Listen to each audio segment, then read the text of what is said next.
Hey, how's it going? Thanks for stopping by. Well, I was fooling around in the shop last night with some PVC, and normally when we think of PVC pipe, it's like plumbing problems or sprinkler problems or whatever. But actually, I think we can have some fun with PVC. Kind of silly, but it's a little bit of fun. I've got a project coming up where I may need to make a train whistle. And so I was fooling around last night, and I came up with these guys. Try to blow them both at the same time here for you. This is what they look like.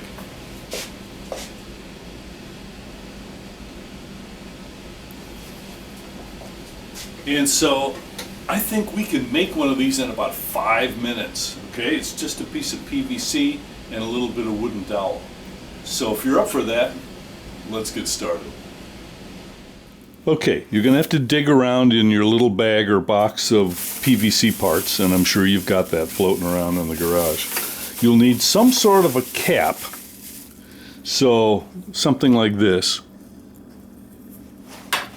And then I'm using one of these just for fun, but it's not necessary.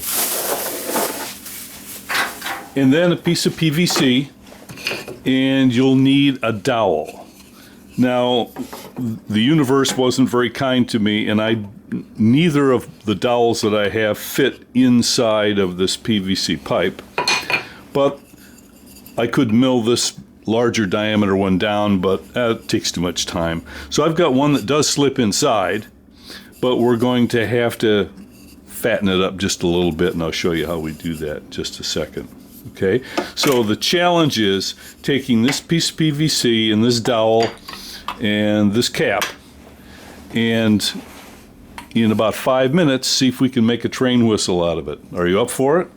So here's what we have to accomplish. We need a length of PVC, 6 inches, 10 inches, a foot, something like that. And we are going to make a 45 and a 90 cut that goes about halfway through. So we're going to slice it this way and then shave a 45 cut.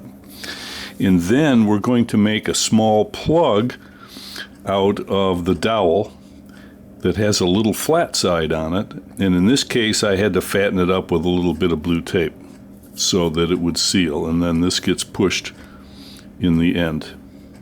And you sort of adjust that to get a good resonant tone. And it doesn't work very well open. You have to block the end and you get this resonant chamber. Okay, it's about 8:36, and here we go. About a foot or so.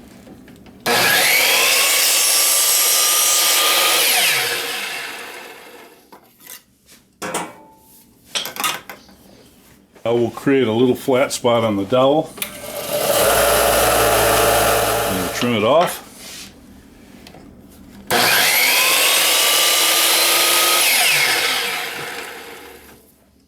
We'll mark for our cuts.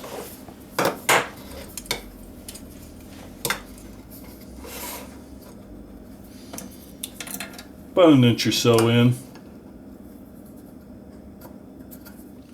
And now over to the bandsaw.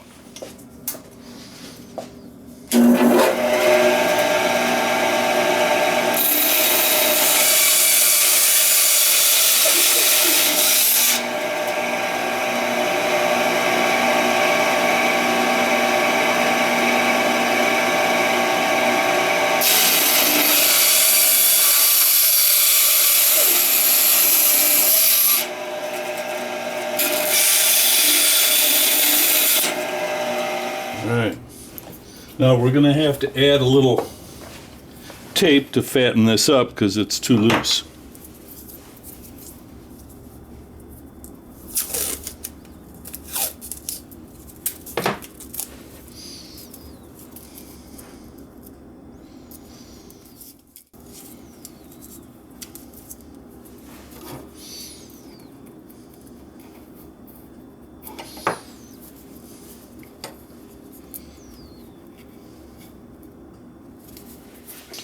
So we'll put the end cap on.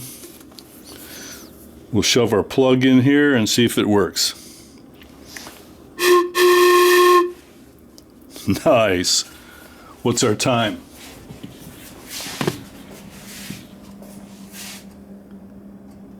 Just about 5 minutes. All right, just about 5 minutes. We made a little train whistle. I don't know if you caught it or not, but when I made my markings to make the slit, I put the 45 going in the wrong direction, and I spotted that when I went on the bandsaw, and so I just flipped it the other way and made the cut. So probably this angle is not precisely 45 degrees, but apparently it doesn't really matter all that much. And on this plug, I should have really taken the time to cut the blue tape away on the top. The right way to do it, of course, is to take a larger dowel and fit it for the opening and stick it in there. But hey, this is something you could do for kids or grandkids or just to amuse yourself, making a little train whistle like this. So I hope you found that fun. Now we're at the end of 2018, and I just wanted to say thank you for those of you that stop by now and then to watch my videos. My channel is not monetized in any way, so you're not going to see any advertising, and there's no links to sponsored elements or things like that. So I just do this for fun when I have the time. And I really want to thank those of you who have subscribed and who've watched my videos this past year. Total, I suppose there's over 320,000 views so far on my site, which by today's standards is not that much, but for just little old me sitting in the shop, that's quite amazing. The most commented on videos seem to be those involving trains and the railroad hobbies that I have. So I'll probably try and do more of those this next year in 2019.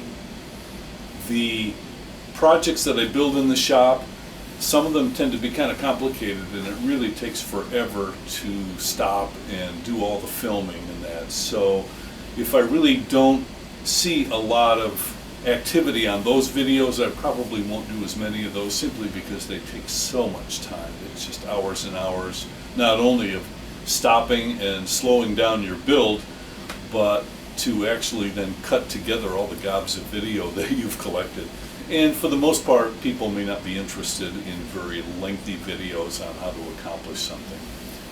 So I just want to say thank you so much for all the views this last year.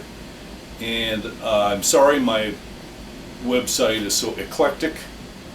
It's not based on one theme, which would be a lot more successful. But hey, I'm sort of an eclectic guy, and it's what I do. So thank you, and we'll see you next time.